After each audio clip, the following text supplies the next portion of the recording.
இன்ட்ரெஸ்டிங்கான வீடியோக்களை பார்க்க நம்ம தமிழ் வீடியோஸ் சேனலை சப்ஸ்கிரைப் பண்ணிக்கோங்க. மறக்காம பக்கத்தில் இருக்கிற பெல் பட்டனை டச் பண்ணி ஆல் அப்படின்ற ஆப்ஷன் வரும், அதை அழுத்திக்கோங்க. அப்போதான் நாம போற புது புது வீடியோக்கள் உங்களுக்கு வந்து கொண்டே இருக்கும். வீடியோக்குள்ள போறதுக்கு முன்னாடி இந்த வீடியோவுக்கு மறக்காம ஒரு லைக் கொடுத்துக்கோங்க. சரி, வாங்க வீடியோக்குள்ளார போலாம். கடலூர் மாவட்டம் பன்ருட்டி காந்தி சாலையை சேர்ந்தவர் தான் 30 வயதான சீனிவாசன். அவருக்கும் பன்ருட்டி தட்டாஞ்சாவடியை சேர்ந்த சந்திரசேகரின் மகள் கல்பனாவுக்கும் பார்த்தீங்கன்னா கடந்த ஒரு வருடத்திற்கு முன்னாடி திருமணம் நடந்திருக்கின்றது. சீனிவாசன் சென்னையில் ஒரு மருந்து கடையில் வேலை செஞ்சுட்டு இருக்காரு. திருமணம் முடிந்து ஓராண்டு நிறைவு பெற்றதை அடுத்து பார்த்தீங்கன்னா சிறப்பாக இதை கொண்டாடியே தீரணும் அப்படின்றதுக்காக மனைவியோட மாமியார் வீட்டுக்கு சீனிவாசன் போயிருக்காரு. திருமண விழாவையும் சிறப்பாக கொண்டாடி இருக்காரு. அதன் பிறகு ஊருக்கு திரும்பி இருக்கிறாரு. மனைவியோட உள்ளூரில் இருக்கக்கூடிய திருவதிகை அப்படின்ற ஒரு இடத்து நெருங்கி பைக் செல்லும் போது பார்த்தீங்கன்னா திடீர்னு யாருன்னே தெரியாத ஒரு கும்பல் அங்கே வந்திருக்காங்க. அந்த கும்பல் பார்த்தீங்கன்னா சீனிவாசனுடைய கதையை முடித்திருக்காங்க. ஆனால் கல்பனாவை ஒன்றுமே செய்யலை. இதில் பெரிய ட்விஸ்டே இருக்குது. ஏன் கல்பனாவை அந்த கும்பல் ஒன்றும் செய்யலை அப்படின்ட்டு கேட்டிங்கன்னா, அந்த கும்பலை அனுப்பியதே இந்த கல்பனா தான் அப்படின்றது தான் பேரதிர்ச்சியான தகவலே. ஏன்னா பள்ளி பருவத்தில் இருந்தே இந்த கல்பனா பார்த்தீங்கன்னா அதே ஊரை சேர்ந்த தினேஷ் பாபு அப்படின்றவனை காதலித்து வந்திருக்காங்க. ஆனால் இந்த தினேஷ் பாபு வேறு சாதியை சேர்ந்தவர் அப்படின்ற ஒரு காரணத்துக்காக கல்பனா வீட்டில் திருமணத்துக்கு கடும் எதிர்ப்பு தெரிவித்திருக்காங்க.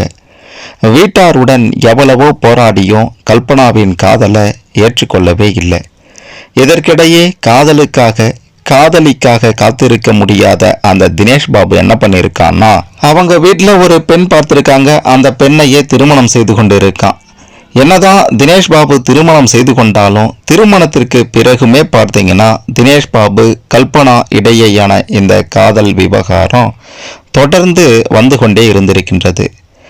அதாவது இது காதலாக மட்டுமல்ல, காதலை மீறிய ஒரு பழக்கமாகவும் இருந்திருக்கின்றது.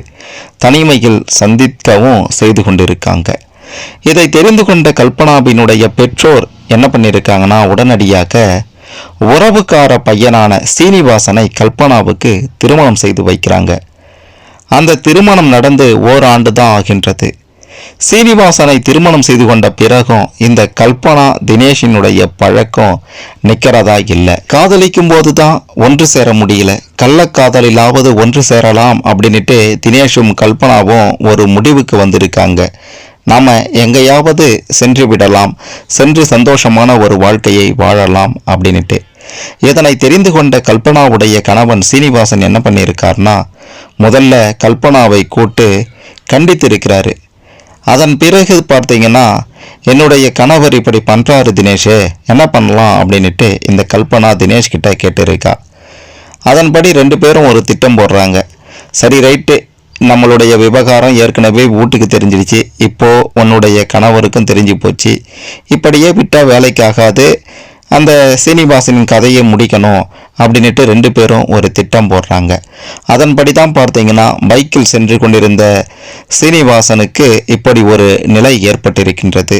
முதல்ல இந்த சம்பவம் பார்த்தீங்கன்னா நகைக்காகவோ பணத்துக்காகவோ நடந்திருக்கலாம் அப்படின்ற மாதிரி போலீஸார் நினைத்து கொண்டிருந்தாங்க. கல்பனாவுமே என்ன சொல்லியிருக்கானா போலீஸார்கிட்ட, இந்த மாதிரி ஆகிடுச்சு சார், நகை பணத்துக்காக தான் இப்படி பண்ணாங்க, நான் நகை பணத்தை எல்லாம் கொடுத்துட்டேன், அதனால் என்ன எதுவும் பண்ணலை அப்படின்ற மாதிரி போலீஸாரிடம் இந்த கல்பனா சொல்லியிருக்கா. ஆனால் போலீஸார் இவ சொன்னதை நம்பவே இல்லை. தீவிர விசாரணை செய்து ஒட்டுமொத்த உண்மையையுமே கண்டுபிடித்திருக்காங்க. அதன் பிறகு ஆமாம் சார், நாங்கள் தான், நானும் என்னுடைய நல்ல காதலன் அந்த தினேஷும் செய்து தான் இப்படி பண்ணோம் அப்படின்ட்டு போலீஸாரிடம் ஒப்புக்கொண்டிருக்காங்க. இந்த விசாரணையை பார்த்தீங்கன்னா பன்ருட்டி போலீஸார் கல்பனாவிடம் தான் முதல்ல ஆரம்பித்திருக்காங்க.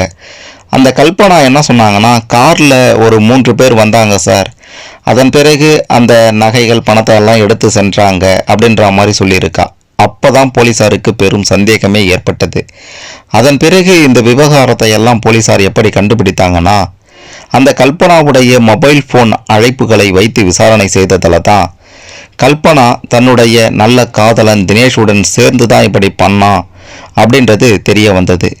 இந்த வழக்கில் தினேஷ் பாபுவும் கல்பனாவும் பார்த்தீங்கன்னா கல்லூரி படிக்கும் போதே காதலித்து வந்திருக்காங்க. சாதி பிரச்சனையால தான் இவங்களுக்கு இப்படி ஒரு நிலை ஏற்பட்டு இருக்கின்றது.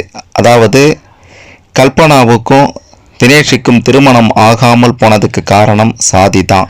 இந்த கல்பனா வேறு ஒரு சாதி, அந்த தினேஷ் வேறு ஒரு சாதி. கல்பனா செட்டியார் சமூகத்தை சேர்ந்தவங்க அப்படின்றதும், அந்த தினேஷ் நாயுடு சமூகத்தை சேர்ந்தவர் அப்படின்றதும் குறிப்பிட வேண்டிய விஷயம். இதனால தான் பெரும் பிரச்சனையே ஏற்பட்டிருக்கின்றது. முதல்ல கல்பனா வீட்டை தான் இதெல்லாம் சரிபட்டு வராது, நம்மளுடைய சமூகத்திலேயே ஒரு நல்ல பையனாக பார்த்து கட்டி வைக்கிறோம், அதனால் அவனை மறந்துடு அப்படின்ற மாதிரி கல்பனா வீட்டில் பல முறை எச்சரித்திருக்காங்க. இந்த கல்பனா கேட்டாங்களா அப்படின்ட்டு கேட்டிங்கன்னா அதான் இல்லை. கேட்காம தினேஷ் பாபுவுடன் சுற்றி கொண்டிருந்தாங்க.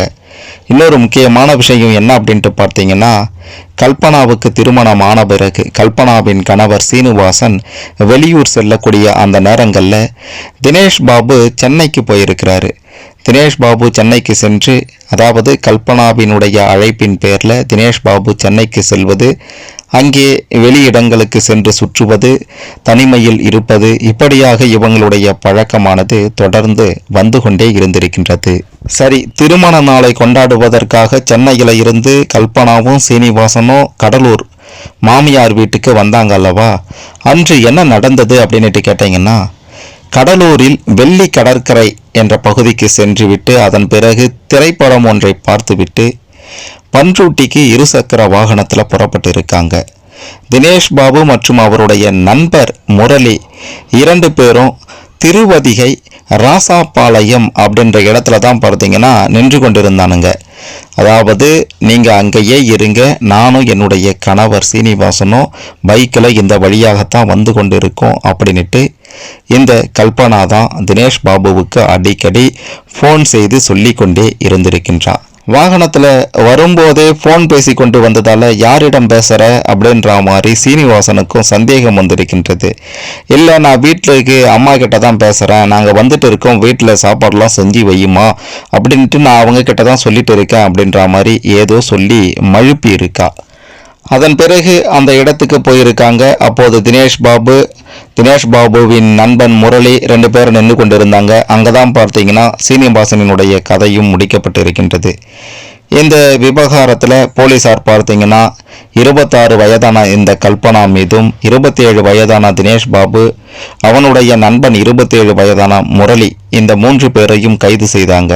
இந்த வழக்கின் விசாரணை நடந்து கொண்டிருந்த நிலையில தற்போது தீர்ப்பும் வழங்கப்பட்டிருக்கின்றது. கடலூர் முதன்மை மாவட்ட நீதிமன்ற நீதிபதி ஜவஹர் அவர்கள் தான் தீர்ப்பு வழங்கினார். அந்த தீர்ப்புல அவர் என்ன சொல்லியிருந்தார்னா, கல்பனா மற்றும் தினேஷ் பாபு ஆகியோருக்கு இரட்டை ஆயுள் தண்டனையும், கல்பனாவிற்கு 4000 ரூபாயும், தினேஷ் பாபுவிற்கு 3000 ரூபாயும் அபராதம் விதித்து தீர்ப்பு வழங்கியிருக்காரு.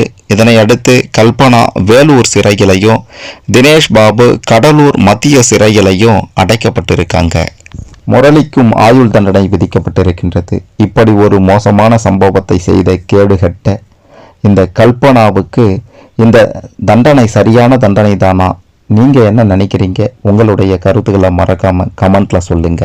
இல்லை, இந்த கல்பனாவுக்கு கொடுத்த இந்த தண்டனையெல்லாம் பத்தாது, இவளுக்கு இதைவிட வேற மோசமான ஒரு தண்டனையை கொடுத்தாதான் இந்த மாதிரியான ஆட்கள், இந்த மாதிரி தப்பு செய்கிறவங்க திருந்துவாங்க அப்படின்ட்டு நீங்கள் ஏதாவது ஒரு தண்டனையை சொல்ல விரும்பணும், இதை தான் இவளுக்கு கொடுக்கணும் அப்படின்ட்டு நீங்கள் ஏதாவது நினைத்திருந்தீங்கன்னா அதையும் மறக்காமல் கமெண்ட்டில் சொல்லுங்கள்.